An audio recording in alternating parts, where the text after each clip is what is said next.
Okay, I have got a couple of things I'm going to do today on the motorcycle. I never did get around to taking that apart and cleaning out the turn signal, but I did spray some WD-40 in there, and it's not sticking, and it appears to be working the way it's supposed to be. So I'm just going to leave it alone for now. I bought a mount for my handlebars to put my phone on, so I'm going to put you on there and we'll see what this is going to look like going down the road. Now I don't know if it's going to do this number on the handlebars. I don't know. Also, these brackets on the windshield, I'm going to take the brackets off, flip them over on each side, and this will move the windshield closer to me, because I'm hoping I can get more of the wind to go up over my head. You know, it's still a lot of wind on my face. So I'm gonna do that today. And then this seat. I have done a lot of reading about this motorcycle and this seat, and the amount of complaints people have about this seat makes me realize I am not alone. There's people saying what I say, 40, 50 miles, 60 miles, and that's it. You got to get off this thing. And for the same reason, it hits everybody right square in your tailbone. And, you know, you can't sit on your tailbone. So here are my options. Mustang makes a seat for this that's wider, deeper, and got more padding where your butt cheeks are. So I could spend $450, or I can try to take this seat apart, pull the cover off it, and cut the foam out where my tailbone hits and try to live with it. Because if I have to buy a seat, then I can't afford the forward controls extenders. So either way, I got to do something with this seat. So I'm going to try to make it work. And if I can put it all back together, great. So I'm going to do that today too. I'm going to set my welding table up right here in the sun and pull it apart. And still kind of chilly out in here in the shop, and the sun is just fine. All right, I'm going to put the phone on that mount and see what it's going to look like out my windshield. I got a feeling that's gonna be bouncing around a little too much.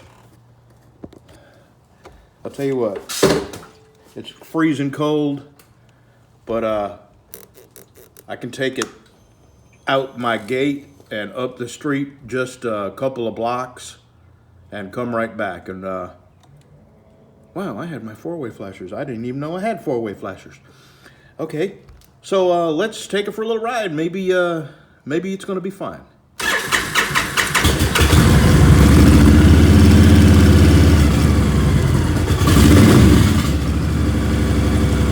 Yeah, that's probably not going to work.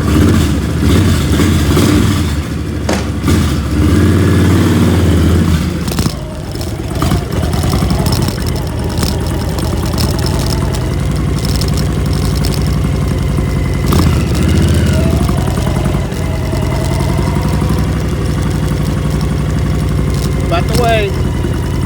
Breezy, move.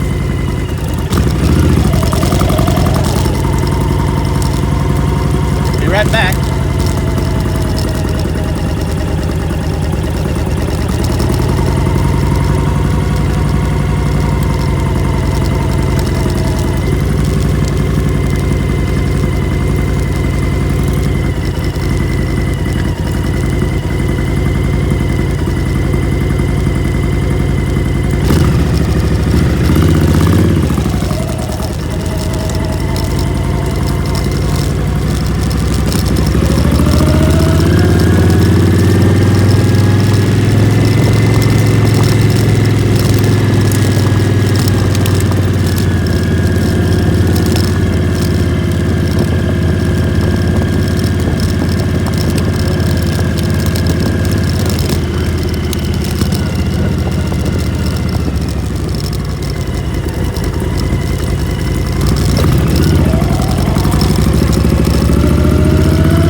think that mount is going to work. It's vibrating too much.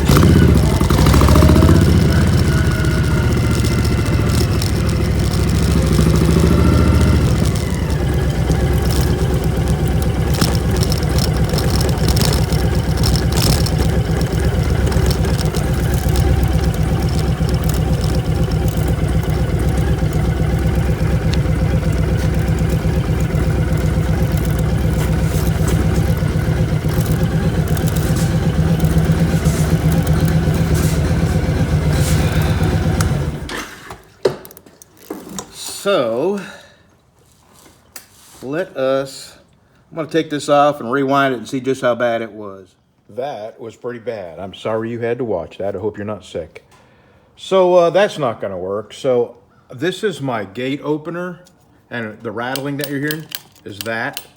So, I may figure out a way to make this my gate opener mount.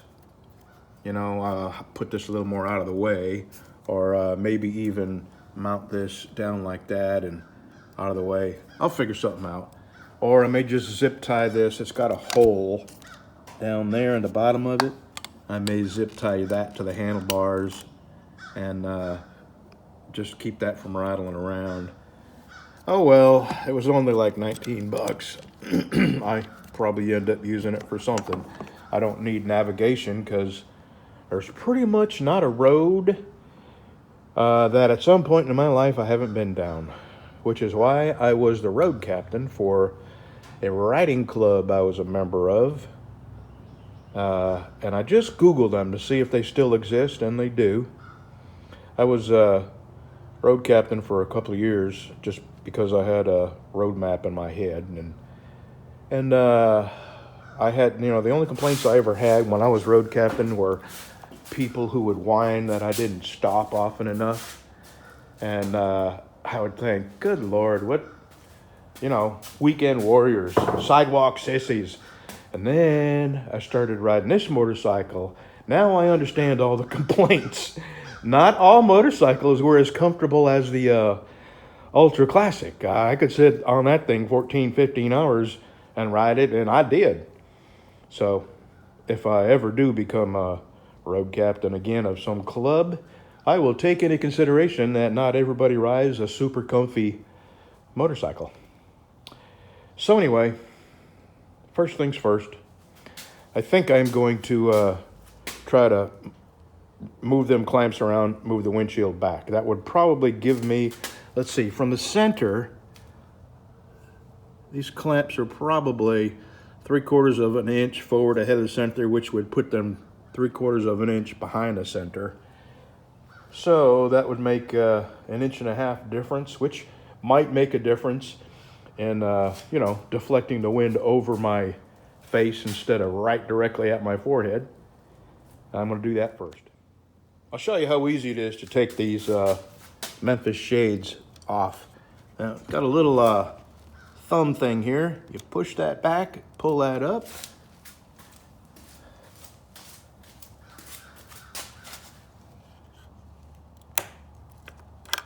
And then you give it a little tug and pull up. Pretty cool, huh? All right. Now, let me go to 1 Allen wrench is all it takes to move them clamps around. And, oh, Lordy. My back is still hurting from the riding I've done. All right, let me get to taking these off and turning them over. Okay, I got my windshield moved back, and it doesn't appear to be interfering with anything or rubbing any wires, so that's probably going to be better. I've got my gate opener zip tied off real good. And now, there's my seat. So that phone mount is not going to work. Excuse me.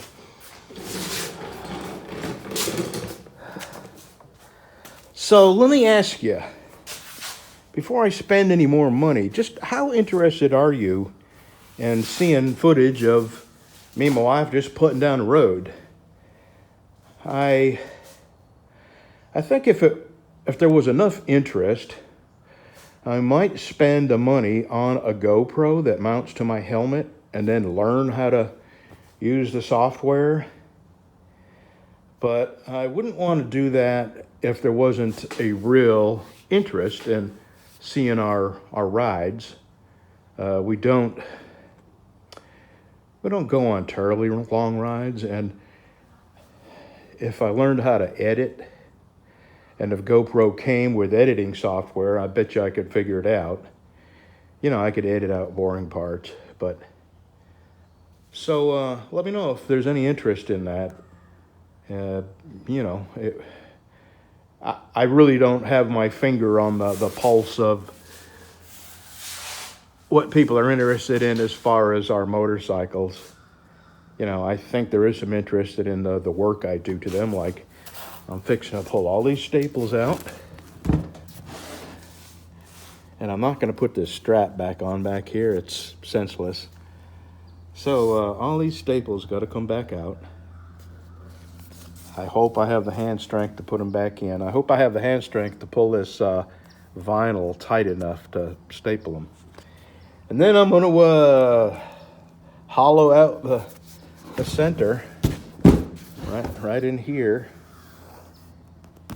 And hope to God that works, because I do not want to spend big money on a seat. Okay, let me get these staples pulled out.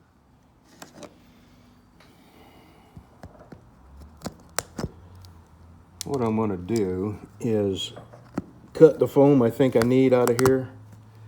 And if I can't put this upholstery back on, what I'll do is put this on the bike and sit on it and see how that feels.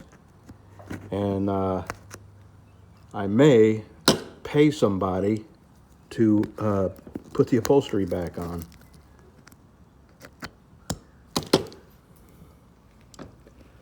So, let me get the rest of these staples out, and we'll have a look at the other side of it.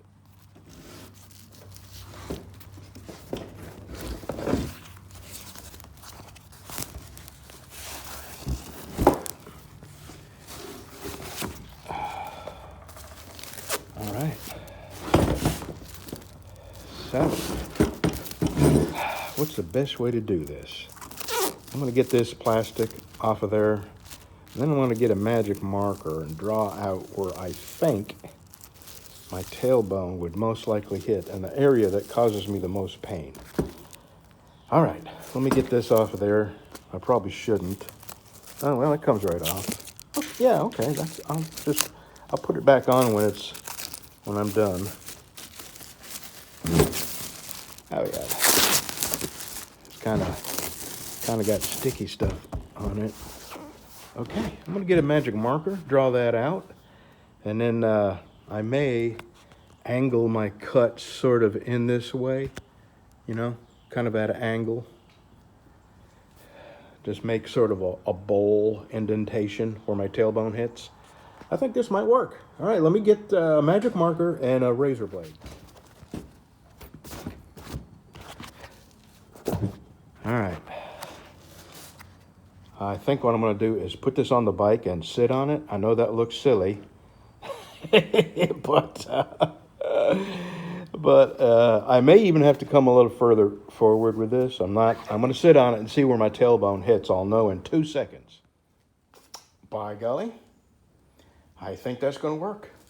I think what I'm going to do is shave just a little bit at an angle here to make this sort of a more shallow plane to the hole.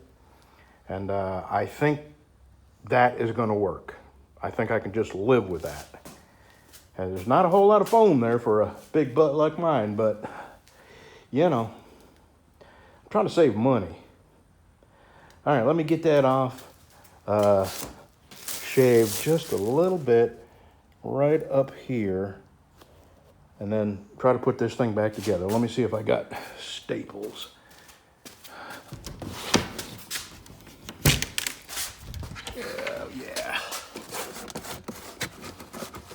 All right, I'll get these. I got an electric stapler too. I'll get these down and see what I can do. All right. I got the front of this. I got everything basically pulled back together. So I think what I'm going to do is I'm going to catch the front of this and then catch the back of it, pull it tight, staple it, and then I'll start pulling these edges in. But let me start with this right here, going right in the center.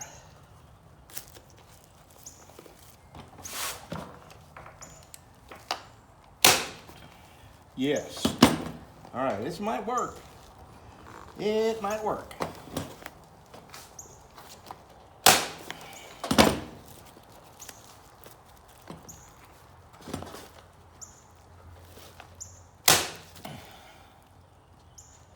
And just a couple of extra.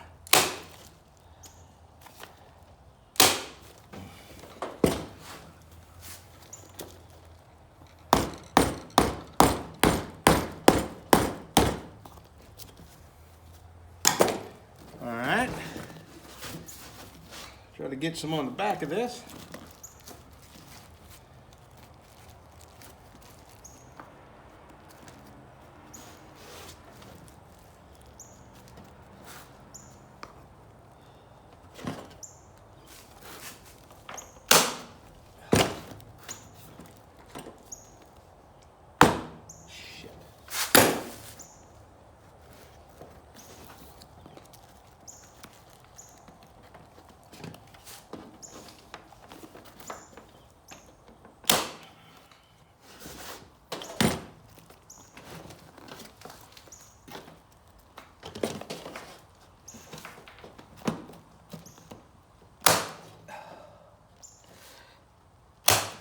Boy, these are not going in. Huh.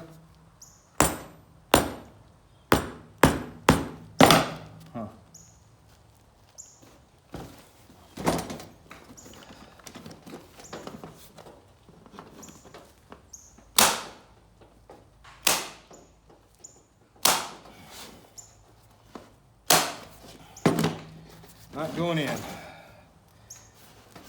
I don't know why. Maybe this isn't powerful enough, I guess. I got a hand stapler. Maybe I'll try that. All right, by no means is it a professional looking job, but I do believe it will hold. That wasn't as hard as I thought it was going to be. All right, let me get the seat on. And then I'm going to mess with the turn signal a little bit.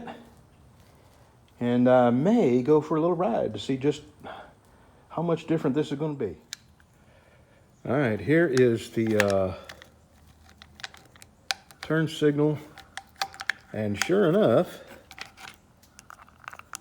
it is exactly like they say. It's got this cheap, well, I don't know about cheap, but this grease that just cakes up and starts getting sticky, and you got to clean it out. So what I'm going to do is hold this upside down like that and spray the crap out of it with some WD-40 and to get me, I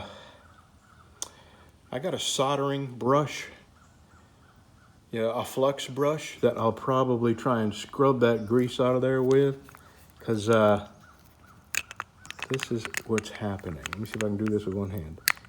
Yeah, and sticking it up. Okay, I know what to do. I'll clean all that grease out of there and put me some good silicone grease in it, and I should be good to go. So that's it for this bike for now. Okay, we just took it for about an hour's ride, and it's 100% better seat, 100% better. I feel great. I could go on a long ride on this now.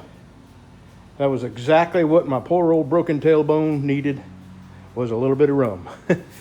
The windshield works better. It does get a little bit more of the wind to go over my head instead of hit me in the face. My wife's bike runs like crap. It's actually worse than it was before the guy messed with the fuel map. It stalls, it won't idle, it pops and backfires just in first and second, barely moving.